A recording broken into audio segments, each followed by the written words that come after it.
तो दोस्तों आज आपके इस वीडियो में लेकर आए हैं ज्योग्राफी के 100 महत्वपूर्ण प्रश्न जो आपके लिए बेहद ज़रूरी और महत्वपूर्ण है। जी हाँ दोस्तों, क्योंकि इसी में से क्वेश्चन हर साल आता है और आता ही रहेगा। क्योंकि दोस्तों इस बार भी बोर्ड ने वही रूल अपनाया है जो पिछले बार की तरह था। तो दोस्तों इस वीडियो को अंत तक देखिएगा ताकि आपको हर एक क्वेश्चन स्टेप बाय स्टेप देखने को मिल सके। जी हाँ दोस्तों, तो इस वीडियो को अंत तक ज़रूर देखें क्योंकि इसी वीडियो में से आपके एग्जाम में आने वाले क्वेश्चन है। जी हाँ दोस्तों, तो इस वीडियो को अंत तक जरूर देखें। तो चलिए वीडियो स्टार्ट करते हैं। वीडियो स्टार्ट करने से पहले दोस्तों एक छोटी सी रिक्वेस्ट है, अगर आप इस चैनल पर पहली बार आए हैं तो चैनल को सब्सक्राइब कर लें, साथ ही बेल आइकन के घंटी को भी दबा दें ताकि जब भी कोई अपडेट आए तो सबसे पहले आप तक पहुंच सके। जी हाँ दोस्तों, आप तक जरूर पहुंचेगा अगर आप इस चैनल को सब्सक्राइब कर लेते हैं। तो चलिए एक छोटी सी जानकारी बता देते हैं। आपके एग्जाम में 70 मार्क्स का पूछे जाएंगे, 70 प्रश्न पूछे जाएंगे, उसमें से आपको आंसर देना है सिर्फ 35 का। जी हाँ दोस्तों, आपको जवाब देना है सिर्फ 35 का। तो चलिए वीडियो स्टार्ट करते हैं क्वेश्चन की तरफ। तो प्रश्न संख्या 1 है, नव निश्चयवाद संकल्पना का प्रतिपादन किसने किया था? जी हाँ दोस्तों, इसका प्रतिपादन ग्रीथ टेलर ने किया था। अगला क्वेश्चन देखते हैं। क्वेश्चन नंबर 2 है, निम्नलिखित में कौन सा मानव भूगोल का उपगम नहीं है? तो दोस्तों इसका आंसर हो जाएगा डी।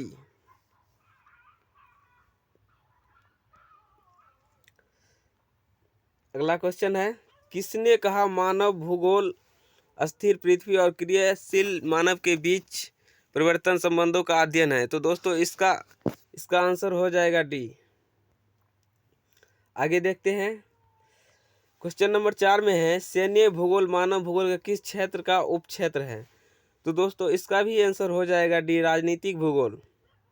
क्वेश्चन नंबर 5 देखते हैं।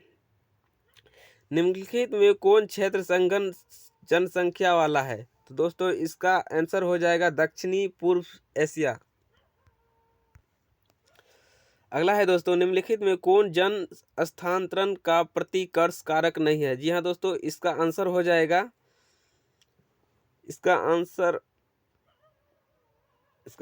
जाएगा ए। चलिए अगला देखते हैं।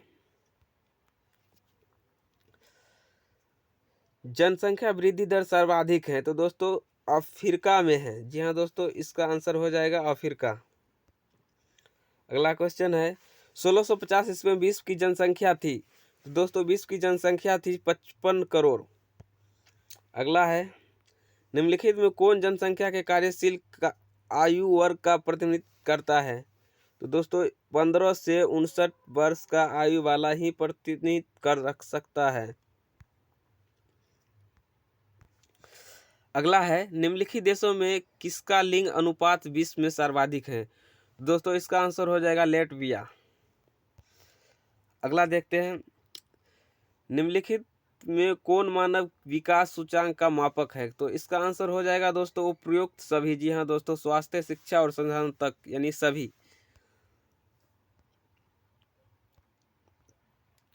अगला है, निम्नलिखित विद्वानों में किसने मानव विकास सूचकांक प्रतिपादित किया है? तो दोस्तों इसका आंसर हो जाएगा डॉक्टर महबूब उल हक। प्रश्न संख्या 13 है, मानव विकास सूचकांक में विश्व के निम्नलिखित देशों में किसकी कोटि उच्चतम है? तो दोस्तों इसका आंसर हो जाएगा नॉर्वे। अगला क्वेश्चन है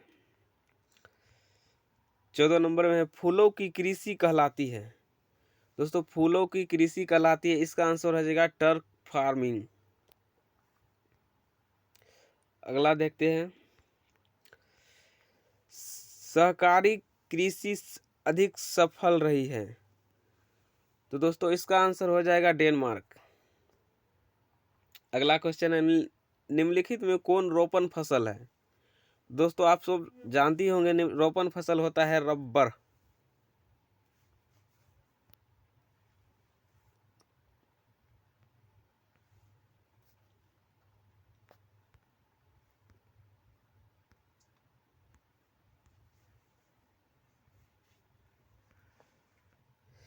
तो अगला क्वेश्चन है, निम्नलिखित में किसे कर्तन दहन कृषि भी कहते हैं? तो दोस्तों इसका आंसर हो जाएगा सी। अगला क्वेश्चन देखते हैं। निम्नलिखित में कौन द्वितीय आर्थिक क्रियालाप है? तो दोस्तों इसका आंसर हो जाएगा लौह प्रगलन। अगला क्वेश्चन है, निम्नलिखित में कौन कृषि आधारित उद्योग है? तो इसका आंसर हो जाएगा दोस्तों चरम उद्योग।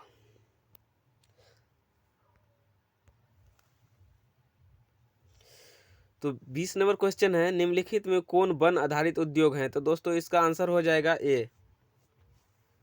अगला क्वेश्चन देखते हैं, खनन क्रियालाप है? तो दोस्तों खनन क्रियालाप है, इसका आंसर हो जाएगा द्वितीयक।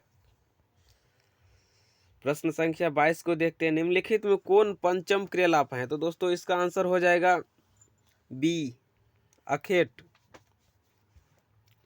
क्वेश्चन नंबर 23 देखते हैं, रेल मार्ग के जाल का संघनतम घनत्व है? तो इसका आंसर हो जाएगा डी संयुक्त राज्य अमेरिका में। अगला क्वेश्चन है,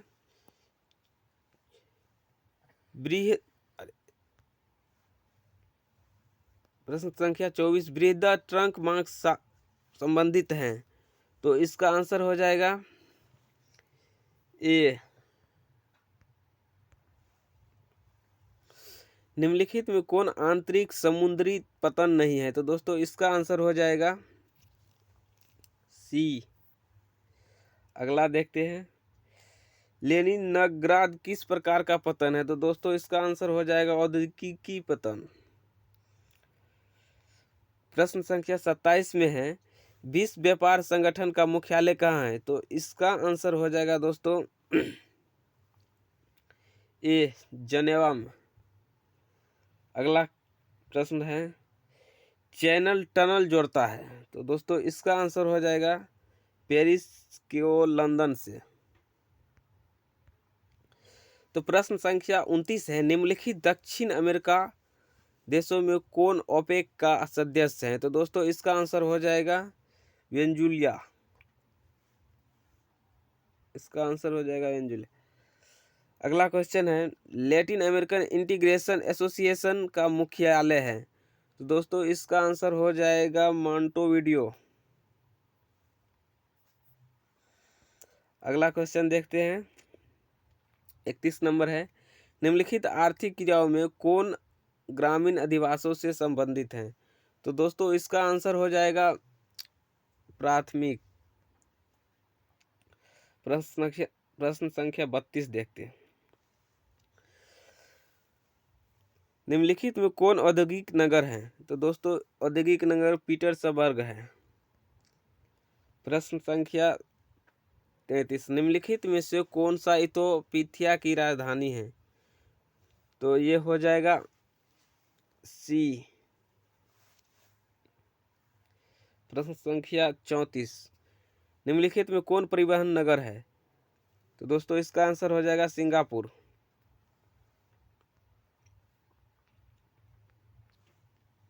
निम्नलिखित में कौन नियोजित नगर है? तो इसका आंसर हो जाएगा कैनबरा। प्रश्न संख्या 36, किस भाषा परिवार की जनसंख्या सबसे कम है? दोस्तों ये आप लोग को अच्छी तरह से पता होगा कि द्राविड़ भाषा का जनसंख्या बहुत कम है। प्रश्न संख्या 37, 2011 की जनगणना के अनुसार भारत का जनसंख्या घनत्व था?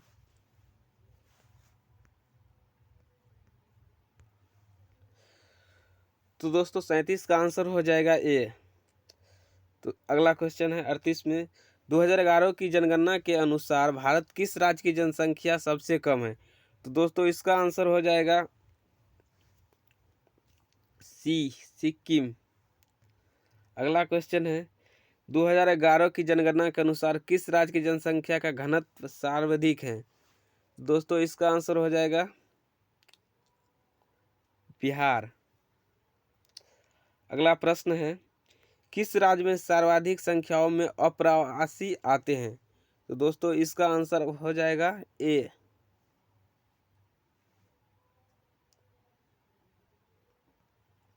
अगला प्रश्न है, महाराष्ट्र में पुरुष प्रवास की प्रमुख धारा है? तो दोस्तों इसका आंसर हो जाएगा ग्रामीण नगरीय में। प्रश्न संख्या 42, इसमें कह रहा है मानव विकास सूचांक में भारत के निम्नलिखित राज्यों में से किसकी कोटि उच्चतम है।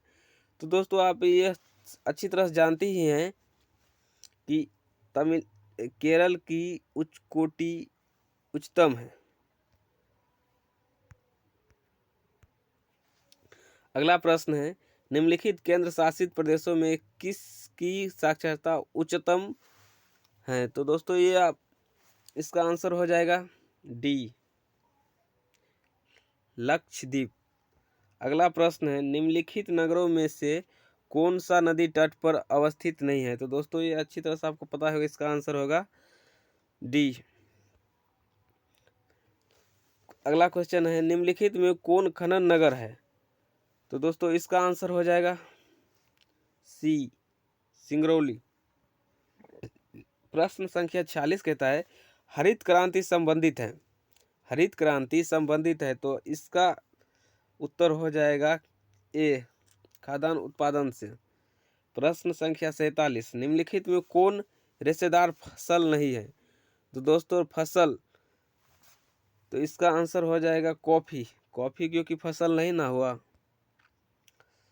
अगला प्रश्न है निम्नलिखित राज्य में कौन चाय उत्पादक नहीं है। तो दोस्तों इसका आंसर हो जाएगा डी, राजस्थान। अगला प्रश्न है निम्नलिखित में कौन खाद्यान्न नहीं है। तो दोस्तों खाद्यान्न मक्का नहीं है।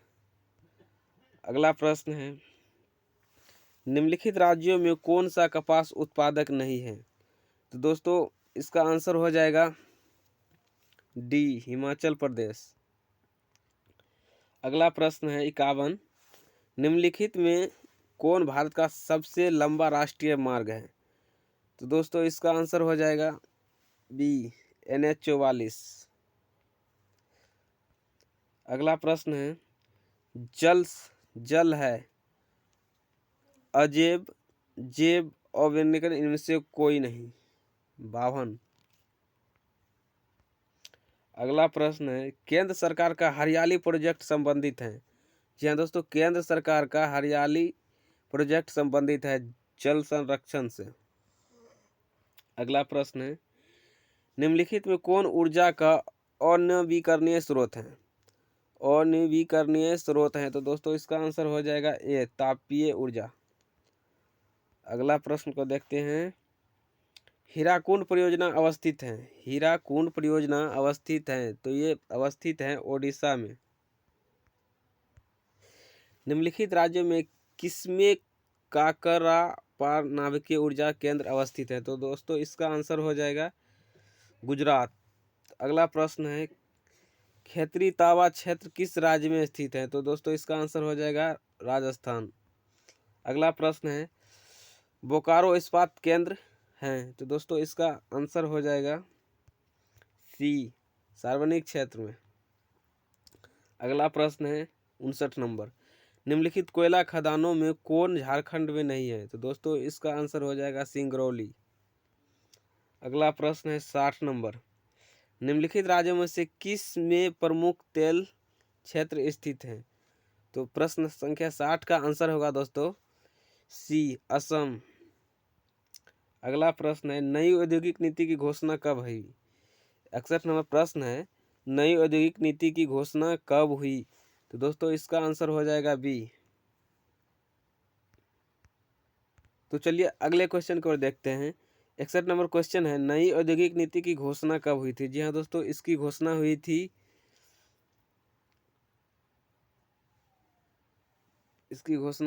1991 में। अगला प्रश्न है निम्नलिखित में औद्योगिक अवस्थापना का प्रमुख कारक है। तो दोस्तों 62 नंबर क्वेश्चन का आंसर हो जाएगा ऑल ऑफ दी।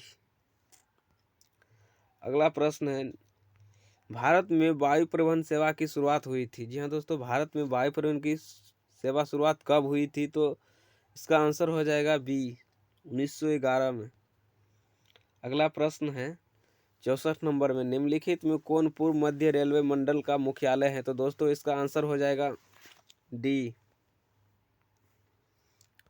अगला प्रश्न है उत्तर दक्षिण गलियारा जोड़ता है? जी हाँ दोस्तों, उत्तर दक्षिण गलियारा जोड़ता है, तो इसका आंसर हो जाएगा सी, श्रीनगर से कन्याकुमारी तक। अगला प्रश्न है,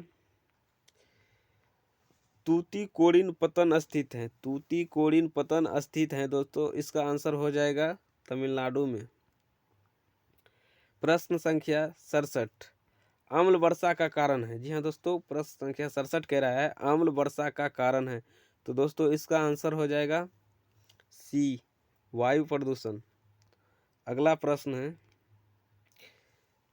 2010-11 में निम्नलिखित में से कौन सा भारत का सबसे बड़ा व्यापारिक भागीदार था? तो दोस्तों इसका आंसर हो जाएगा बी, चीन।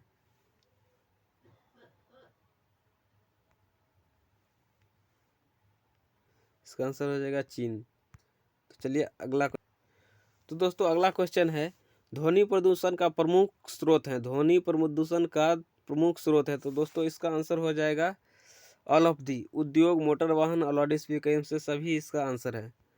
तो दोस्तों अगला क्वेश्चन है, प्रतिकर्ष और अपकर्ष कारक उत्तरदायित्व है? प्रतिकर्ष और अपकर्ष कारक उत्तरदायित्व, तो इसका आंसर हो जाएगा दोस्तों प्रवास के लिए। तो दोस्तों आज का इस वीडियो में इतना ही, क्योंकि दोस्तों 70 का 70 क्वेश्चन हम आपको करवा दिए हैं। आप देखिएगा इसी में से क्वेश्चन 100 के 100 देखने को मिलेगा। जी हाँ दोस्तों, तो वीडियो को अंत तक देख लिए, इसके लिए आपको तहे दिल से धन्यवाद। दोस्तों अगर आप इस चैनल पर पहली बार आए थे तो चैनल को सब्सक्राइब जरूर कर ले, ताकि कोई भी अपडेट आए तो सबसे पहले आप तक पहुंच सके। जी हाँ दोस्तों, अगर आप चाहते हैं वायरल क्वेश्चन लेने के लिए या क्वेश्चन आउट लेने के लिए, तो आप हमारे टेलीग्राम चैनल से जुड़ सकते हैं। तो आपके अगले एग्जाम के लिए बेस्ट ऑफ लक।